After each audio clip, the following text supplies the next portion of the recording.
Hi, I'm Mark Rossano, founder and CEO of C6 Capital Holdings, coming to you from Primary Vision Network. Today, on our EIA show, we're going to have our normal 3 segments. So in the first one, we're going to talk a bit more about Russia and what happened with OPEC and how things have shifted, because it's important to look at what has happened in the paper market, but also what's happening in the physical market, because there is a lot of bifurcation in this point, especially when you start looking at crude quality shifts. And we want to touch on what is Russia normally export and how is that really kind of moving about the world. In segment 2, we're going to go through what does U.S. demand look like. You know, we had a sizable bump last week, but again, that was when we had vacations. So we want to look at where are we versus historics. Is it something where we've seen a little bit of a decline? And what we've seen so far, which is what we were calling for, that we were going to have an increase, but it was going to fall just below what is typically normal. And we'll go through, you know, how diesel continues to be a bright spot, while jet fuel and gasoline, you know, tend to be a little bit below normal. And then in the segment 3, we're going to look at the global market. Where are shifts right now? Where are some of these flows going? And what do we expect to happen as the Russian-Ukrainian conflict, war, however you want to define it, is progressing. So when we say things like benefit, we're not saying that that something's going to benefit because of what is happening. But just in terms of the timing for some of this, some of the impacts will be mitigated just because we are in refining season. So I'm not saying that what is happening is good, but just that these specific regions, these specific companies, this specific asset class will benefit from just where prices are in general. So one of the things that we want to start off with, and I've used this chart before, is the crude quality and why crude quality matters so much. So one of the things that we're going to highlight right now is just Urals. You can see Urals is kind of right in the center, sulfur content just below 1.5%, and at about 33 to 32 API. One of the components that's so important is when you start looking at what can you replace it with. And that's why you start looking at where Iran sits and why the Iranian deal becomes so important, especially when you start factoring in where we are in Urals. And realistically, and I'm just going to use an example. If Valero, for one, had Ural cargoes, and they wanted to replace those Ural cargoes with something else, and they didn't want to have to worry about, well, what does the mix look like? Do they have to change the different levels? Do they have to adjust what's going into the coker? You can swap out Iranian light and Urals, pretty much a straight swap, which makes it much easier. And not to say that obviously the US isn't buying Iranian, but this becomes a bigger factor for what could go into China, what could go into India, what could go into Europe in terms of a straight movement from the Ural cargoes. So this isn't lost on Iran as well, which is why they've started to play a bit more of a hardball in terms of the negotiations, which is why there has been a stall in where those negotiations sit. OPEC opted to keep their levels the same in terms of another 400,000 barrel a day increase. That's not something that was unexpected. But it does expire at the end of April. So as we go into May, the question will be, what does OPEC do? The ones that have the most distance to make up in terms of production is West Africa, and we're already starting to see them announce increases in their expected exports. So that's going to be one to watch to see how much does West Africa increase and where do we see the additional out of the Middle East. So when we look at what's coming out of Russia right now, it's important to understand that Urals have gone no bid, which just means that it doesn't matter the price that's out there. There's offers, but there's nobody out there that's actually looking to buy. So yesterday we had dated Urals go below dated Brent by $18.60. There was still no buyer.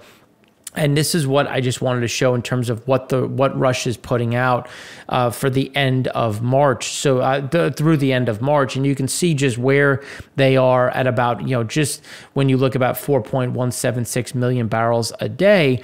But when you look at Urals and some of the different pieces, you can see that there is a lot of exposure: 378,000 barrels a day, 780,000 barrels a day, 686,000 barrels a day. there is a sizable amount that is coming there, coming from that region. So when you look at the fact that the EIA, the U.S., and we're going to get a 60 million barrel release from the SPR, the Strategic Petroleum Reserve. And it's important to understand, well, what are they looking to replace? And they're looking to replace Urals. So they're looking to replace Russian exports. So typically what's on pipe, so far has maintained its normal flow. It's what you're seeing coming from the Urals themselves. Now, to be clear, there is no actual sanction right now on oil. And as we laid out in the Frac Spread show, right now there's a concern about letters of credit, banks actually giving any lending to it.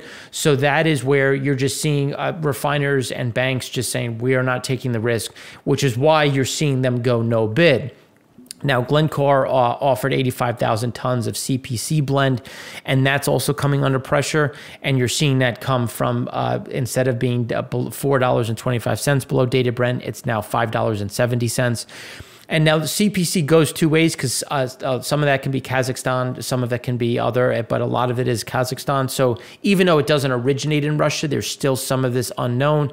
And then obviously you have freight rates going up, you have insurance going up, especially for anything that goes through that region, because you do have exposure to potential missile and gunfire. So this just gives you an idea of what's being exported. And now when you look at what the UAE has done, so the UAE oil exports reached a 22-month high in February, and we expect that to continue to ratchet up. Shipments to India surged to a 13-month high, while flows to China gained. So when you look at where we are going into the remainder of the year, you want to look at what is the Middle East going to do, and we'll talk about this more in the in segment 3. But there is a big bifurcation between where dated Brent is and where Oman, Dubai sit, and that's where you're seeing there's an increased movement for the Middle East and buying those cargoes versus even West Africa. But West Africa is going to continue to sell. Nigeria is going to go more into Europe. We should see more coming into the U.S., and then we'll see Angola picking up and going into Asia, especially China. But China has also been very openly, I should say not very openly, but they have been purchasing a significant amount of Iranian crude, and we don't see that stopping, which, as we've been saying, is one of the bigger reasons why they haven't been as aggressive as buying from Angola and Congo as they have in the past. Now, when you look at some of the other sides, and just going back to the previous chart, there's ESPO and SOCOL, SOKOL. And so China can buy there. And I do expect China to continue to purchase those grades. They got in front of their demand, which typically starts to increase in March. So there's already a lot of crude en route, and we'll talk about that in segment 3. So even though there's some discounts, you haven't seen China taking advantage of it, and I don't think they will in terms of where the Urals are originating. But I do expect them to purchase a bit more from the ESPO and essentially the eastern side of Russia. And then when you look at India, India did buy about 6 million barrels. It'll be tough to buy more, not because they don't want to, but because it's so the insurance and obviously the freight rates have increased. But if you continue to see prices go down, there's going to be that incentive, and I do think India would be a buyer. So now when we look at where things sit on a global basis, when you look at total oil products and stocks, you can see that the deficit widened from 109 to 112.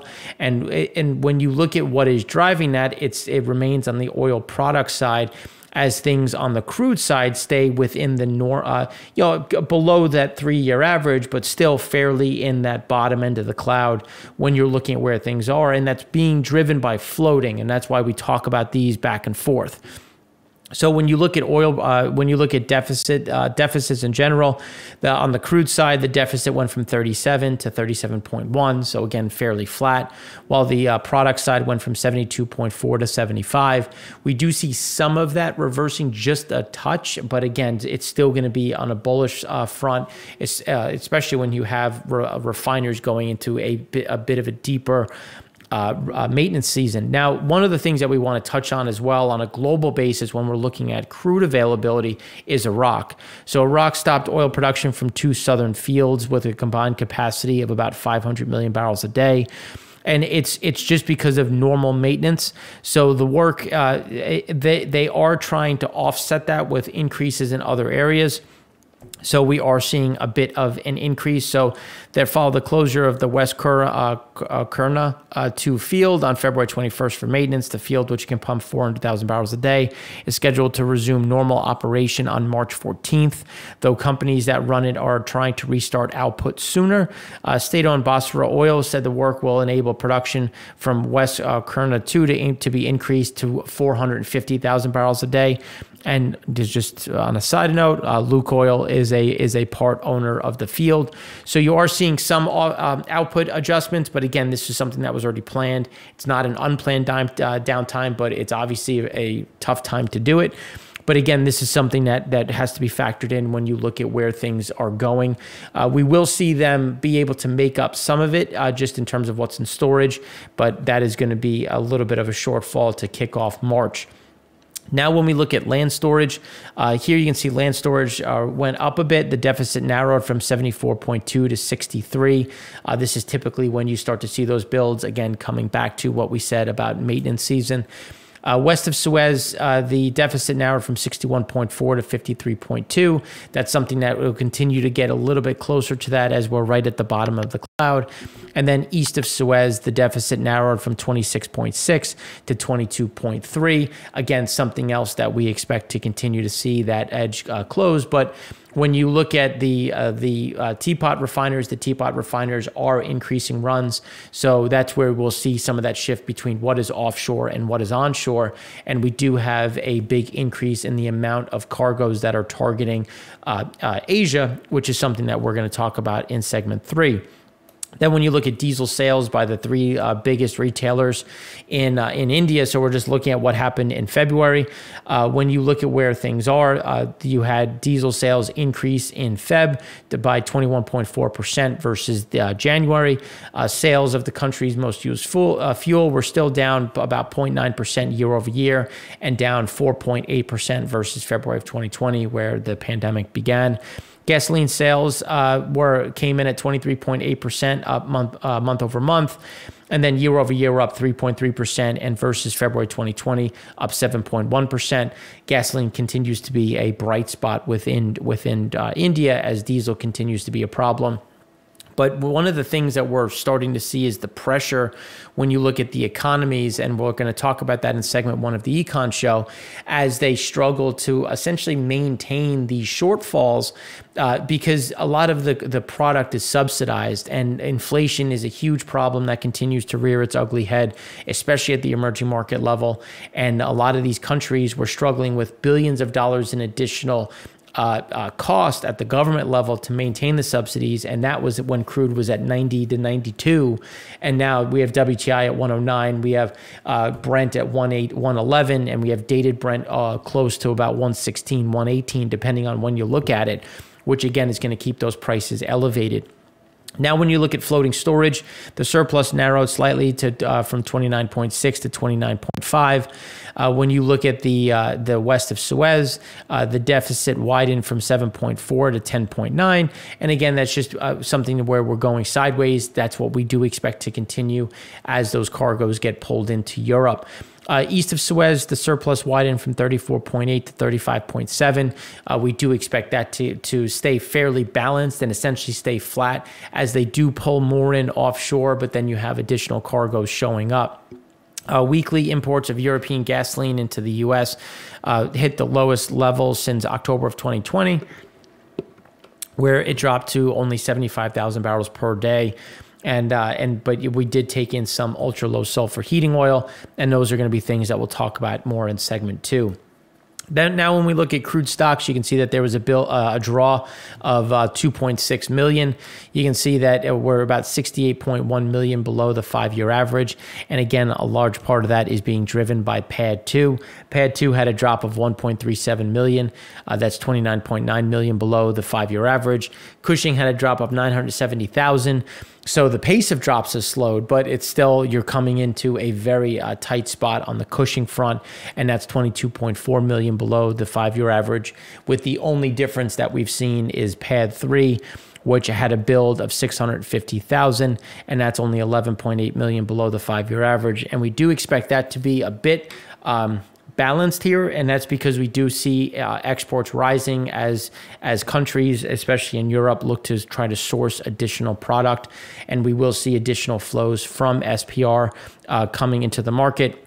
When you factor in what was already scheduled, we had a total drop of 4.96 million as more product goes into the market from the Strategic Petroleum Reserve. But those are things that we'll go through a bit more in this segment. Now, when we look at runs, as we were saying last week, we expected runs to be fairly flat. We did expect some to come up in PADDII 3, which we did see. We had an increase of 211,000 barrels a day in PADDII 3. But we expect more maintenance to come into PADDII 2. That had a drop of 86,000 barrels a day, and that's something that should continue to increase. And when you look at where we sit versus historics, we had an increase net around the country of an increase of 0.3% on the utilization rate front, bringing us to 87.7%, right around that 87.5, which we think will be fairly stable as we go through the next week or two of March, and then start to increase as we get to the end of March, closer to about 89 and then eventually to 90%. So, and that's really as we go into April, and we'll talk more about that in a minute. And just looking at where what we're saying and in just regards to what is normal, when you look at the average can be right here. We're just above the average. We expect it to just essentially sit fairly sideways in terms of where things are right now, and just continue to bump along. You can see that there's a bit of a shortfall, and then that will continue to adjust as we go into the beginning of March. Now, when we look at imports, you can see that imports were down over 1 million barrels a day at 1.061.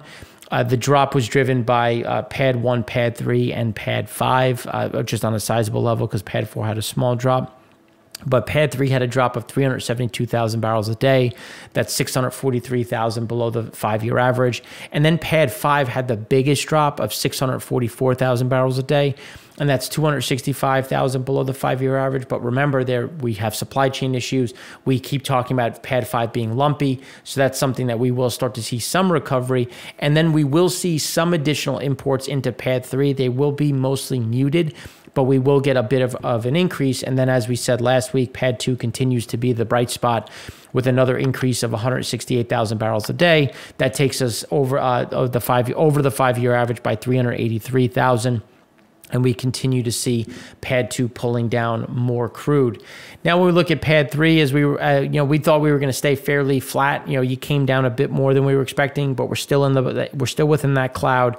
And we think that we're just now going to essentially go sideways and, not really, essentially maintain the highs and lows and just go and see some of this reverse, but again, staying still muted when you look at general activity. Then when you look at PADDII 2, seasonally adjusted speaking, we're at the highs. As we were saying, we're going to stay well above the 5-year average and realistically continuing to make new seasonally adjusted highs as we do have more capacity and more ability to take in product from Canada. Now, when we look at implied demand, you can see that there was a small bump in gasoline of 86,000 barrels a day. When you compare it to the 5-year average, that's obviously more skewed because of what happened in 2020, what happened in 2021. So we'll talk about that in a minute, but you can see that we're still, we had that little bit of an increase as we had the holiday. We will get one more of those increases, but things are starting to slow back down. Again, something that we'll talk about more in segment 2. Distillate continuing to be strong, up 217,000 barrels a day, well above the 5-year average. That's going to continue to be the spot. We did lose some heating days, so that's going to adjust a little bit, but the diesel front on the roadside is going to be strong, even as heating demand slows a bit. As we were saying with jet fuel, flat. We don't see it adjusting here. Again, that 1.4, 1.5, we should start to see a little bit of a creep up, but we'll talk about that more in the next segment. But again, you're still fairly in line. And then propane continues to be continues to be strong. That'll stay strong even with a drop of 403,000 barrels a day, still well over the 5-year average as demand remains fairly robust. Now, just quickly looking at that implied demand that we were talking about, you can see that we're right at the 2017 level. But then when you look at 2019, when you look at 2020, when you look at 2016, when you look at 2018, you can see that we're still at the very low end of that number, and that's something that when you look at those levels, and remember 2021, you had Uri, you had a lot of impacts which dropped that down, really kind of skewing that 5-year average. That'll get corrected. But when you look at the numbers, there's typically a spike that starts as we go into next week. And that's, again, spring has started. People feel better. It's nicer out. You then get, in the Northeast, especially by me, we had winter break was last week. For other places, it's this week. So that's when you start to see more of that activity. As you can see, that ramp up. We're just saying that it's going to ramp, it's going to go up, but it just won't go up to the same level. Now, when we look at oil inventories, we're right below the 2018 levels. We expect it just to kind of go sideways as there's that balancing act between what is going through and what is staying flat, and we expect that to remain just at those levels and see some of those sideways movements. Supply of crude went higher. Again, the reason why that happened was because last week we had an increase in crude. We had runs staying fairly flat. That will adjust a bit this week, but again, that's going to be something to pay attention to over the next few weeks. Now, when we factor in everything, product and all, you can see that we're fairly flat. We're now just at the 2015 levels. Based on where demand is for gasoline, the draws have been fairly small. Same with distillate. The question is going to be, is there going to be an RVP waiver, which is the re-vapor pressure? Right now, I would say no, but that's something that could be on the table, especially as we go into summer, because now, through no fault of the refiners, a summer gasoline is more expensive than winter gasoline, and it's because you have to change the mix, and it's more expensive to make summer gasoline, so you see that go up. Now, a RVP waiver would keep those prices a bit lower instead of seeing that normal bump, which is something that has been talked about, but right now I think it's a bit too early. When we look at gasoline storage, again, flatlining. Instead of seeing a steady increase, it's flatlining, and you could see the comps get easier. So even though we had a small draw of 470,000 barrels a day, we're closer to the 5-year average of only being down by 9.2 million barrels. And it's because, again, that flatlining that you're going to see as we come into a stronger demand period with the comps getting a bit easier. We will see some of those drops, but it just won't be as severe, which, again, is going to put us in a better spot from a gasoline storage side. Distillate, you can see here that the rate of change continues to flatline. That will remain supported as we have some drops in heating oil demand, even as diesel remains fairly strong. But again, still a drop. We had a drop of 570,000 barrels. That's still 27.2 million below the 5-year average, but you can see just kind of where we are versus that 29-year average, which we'll talk about more in a minute. Now, when we look at jet continued to grind higher. It's just going to be a matter of where does it sit? Is it in the kerosene pool? Is it in the disti pool? But you can see here that we still remain fairly flattish. Obviously, the curve has gone parabolic. You can see that the front months have exploded through 100. Right now, you have WTI sitting at 109, just over 109. We're above 90 through essentially about October of this year. We're above 80 through most of 2023, and then obviously above 70 all the way through to 2025, the end of 2025. So you're seeing a whole move up. You can obviously see that there has been a big move in the front end, but when you look at the back end of the curve, there hasn't been as much change versus where we were 2 weeks ago. And that's going to be something to watch to see, is there going to be any of this pull down, especially as some of these spreads are over $22 wide, which we'll talk about in segment 3. COVID, for the most part, is I don't want, it's over, is the mantra that we're getting here. The schools are allowed, it's mask optional. So when you look at things in Europe, in the U.S., they've really come off while they're starting to spike in parts of Asia, but we expect to see that spike and fade, and we haven't seen too much of a degradation of demand in those regions. And now when you look at crude oil inventory in PADDII, fairly normal. It's above where we were in 2018 and 2019, and just below where we were in 2020. And we expect this to essentially go more sideways and really kind of follow where we were in 2018. And then when you look at Cushing continuing to fall, we're now down to where we were in that 06 level right there. So you can see we're at that very low bottom. So that's going to, again, be something to watch as we go through the remainder of March. And then floating storage back to the lows. We expect this to remain at the low end just because there's going to be a fairly movement from as they show up into the tanks. So we do expect this to remain at the very bottom or just outside the cloud. So that's what we have in terms of that overarching summary. And now in the next segment, we're going to go deeper into what's happening in the U.S. and U.S. refined products.